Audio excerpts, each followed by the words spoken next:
నేను అన్ని మతాల్ని సమానంగా గౌరవించేవాడిని, ఇస్లాంని గౌరవించేవాడిని, క్రిస్టియానిటీని గౌరవించేవాళ్ళం. మేమందరం సనాతన ధర్మం అని మొత్తుకుంటున్నాం. దేనికి సనాతన ధర్మం అంటే?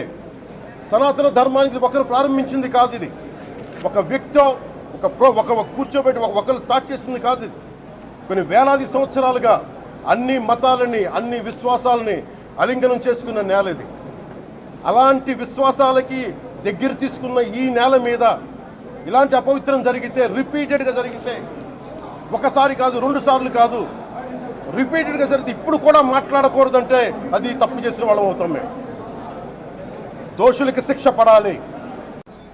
ఏ మతం మీద దాడి జరిగినా సంపూర్ణంగా నాతో సహా మేము ఖండిస్తాం, బయటకు వస్తాం. ఇస్లాం మీద దాడి జరిగితే మేము మాట్లాడతాం, క్రిస్టియానిటీ మీద దాడి జరిగితే మేము మాట్లాడతాం, హిందూ ధర్మం మీద, సనాతన ధర్మం మీద దాడి జరిగితే కూడా నేను మాట్లాడతాను. ఇది మొదటిసారి కాదు, మేమందరం మాట్లాడతాం.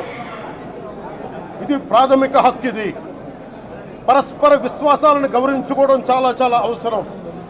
ఇది అందరికీ తెలియజేస్తున్నాను. ఇది